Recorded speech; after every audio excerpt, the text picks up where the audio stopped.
So students, बहुत अच्छा topic है यहाँ पर फ्लेमिंग राइट हैंड रूल। आखिर ये फ्लेमिंग राइट हैंड रूल होता क्या है, तो बहुत अच्छे एग्जाम्पल से मैं आपको समझाने वाला हूँ। वीडियो का आप एंड तक देखना, इसकी हेल्प से आप बहुत अच्छे से फ्लेमिंग का राइट हैंड रूल समझ जाएंगे। उससे पहले मैं बता दूं कि फ्लेमिंग का जो राइट हैंड रूल है वो मेनली किस लिए हम पढ़ते हैं, तो ये भी आपको पता होना चाहिए। ये मेनली हम स्टडी करते हैं, फ्लेमिंग का जो हमारा राइट हैंड रूल है ये फाइंड करते हैं डायरेक्शन के लिए, डायरेक्शन ऑफ करंट फ्लो। मतलब करंट किस डायरेक्शन में फ्लो हो रहा है उसके लिए हम यहां पर फ्लेमिंग का राइट हैंड रूल पढ़ते। चलिए ये चीज अच्छी है, आपको पता होगा।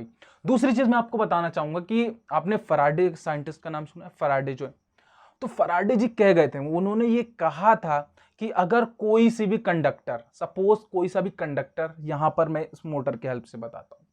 सपोज ये जो मैं आप ये वाला देख रहे हैं, ये पोर्शन जो मैं इसको मैं घुमा रहा हूं, ये एक शाफ्ट है। और शाफ्ट क्या है, मेनली यहाँ पे कंडक्टर है। कंडक्टर किसको कहते हैं, जो मेनली इलेक्ट्रिसिटी को कंडक्ट कर सके, ठीक है ना। तो अगर अब ये मोटर है, मोटर के यहाँ पर चारों तरफ मैग्नेट है, ठीक है ना। आप समझना मैं फ्लेमिंग का राइट हैंड रूल किस तरीके से यहाँ पर अप्लाई हो रहा है। इस मोटर के चारों तरफ मैग्नेट है और ये हमारा क्या है, कंडक्टर है। तो फराडे भाई साहब ये कह गए थे कि अगर किसी भी मैग्नेटिक फील्ड में कंडक्टर अगर मूव करेगा, अब जरूरी नहीं कि कंडक्टर ऐसे गोल गोल ही मूव करे, मतलब सर्कुलर मूव करे या आगे पीछे भी मूव करेगा, तब भी यहां पर क्या होगा कि करंट जो है प्रोड्यूस होगा। सिंपल सी लैंग्वेज में, आपने बहुत ज्यादा डेफिनेशंस पढ़ी होंगी तभी आपको चीजें समझ नहीं आएंगी। इस छोटे से एग्जाम्पल के हेल्प से मैंने आपको चीज समझा दी कि अगर किसी भी मैग्नेटिक फील्ड में, सपोज इसके अंदर मैग्नेटिक फील्ड है, यहाँ पर कोई भी कंडक्टर मूव करेगा तो यहाँ पर करंट प्रोड्यूस होगा, जो हम ये यहाँ पर इस वायर के थ्रू यहाँ से हम ले सकते हैं करंट को, ठीक है ना, ये इससे, ठीक है ना। तो ये क्या है, यहाँ पर फ्लेमिंग का राइट हैंड रूल।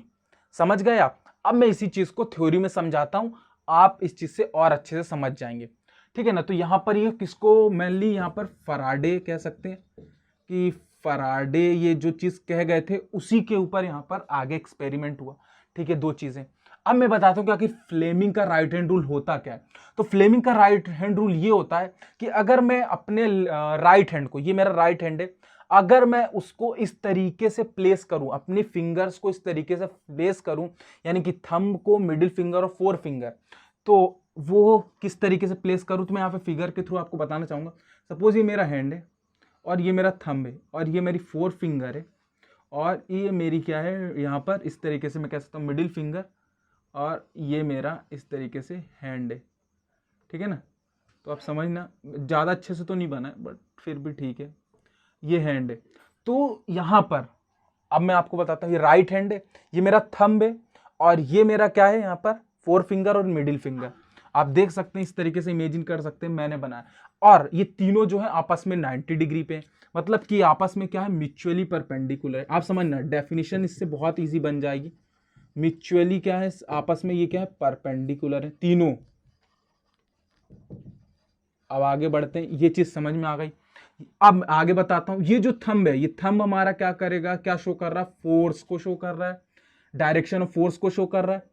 ये वाला जो है हमारा फोर फिंगर जो है, ये यहां पर मैग्नेटिक फील्ड को यहां पर शो कर रहा है, और जो हमारा मिडिल फिंगर है वो क्या कर रहा है, करंट को शो कर रहा है, आई को शो कर रहा है, ठीक है ना। तो अब आप इससे चीजें समझ सकते हैं। मैं आपको डेफिनेशन बहुत अच्छे से समझाऊंगा, मैं अभी बता रहा हूं कि कैसे डेफिनेशन हम इसकी बनाएं, चीजें कैसे हम समझे। अभी देखिए क्या हुआ, यहां पर मैं बात कर रहा हूं राइट हैंड रूल की, ये राइट हैंड है, मैंने यहां पर, ठीक है ना, राइट हैंड रूल में मैंने इस तरीके से इसको प्लेस किया, इस तरीके से मैंने इसको रखा सपोज, ठीक है, समझना।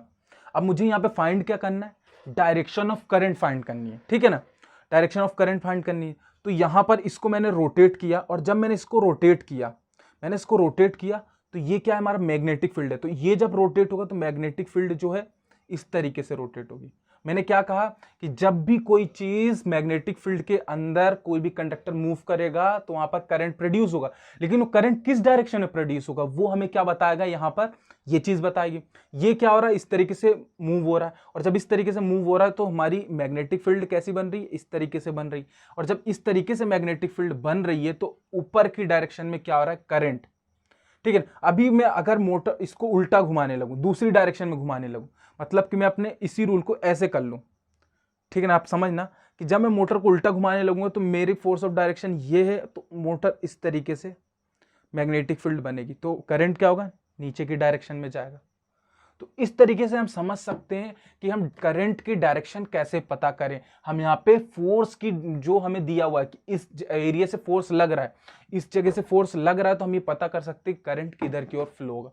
तो सिंपल से यही तरीका है फ्लेमिंग राइट हैंड रूल, यही चीज होती है। इसको मैं लिख देता हूं, आप बहुत अच्छे से आप खुद से भी लिख सकते हैं इस चीज को, कि when we expand our right hand, ठीक है ना, सच दैट मिडिल फिंगर, ठीक है, forefinger and thumb are mutually, एक दूसरे में, तीनों आपस में perpendicular, mutually perpendicular to each other then thumb. समझना आप, थंब क्या शो करता है, हमारा फोर्स को, एंड मिडिल फिंगर किस चीज को शो कर रही है, मिडिल फिंगर शो क्या कर रही है, ये हमें करंट, जिसको हम क्या कह सकते हैं, आई, एंड फोर फिंगर शो, क्या शो कर रही, फोर फिंगर मैग्नेटिक फील्ड को। आई होप आप इस चीज से बहुत अच्छे समझ गए होंगे। मैंने इतना इजी करके समझाने की कोशिश की, हो ही सकता है आपको ये चीज कोई बता पाए, ठीक है ना। तो आप इस चीज से समझ गए होंगे। मिलते हैं नेक्स्ट वीडियो के साथ और एक ऐसे कॉन्सेप्ट के साथ। Make easy learn easy.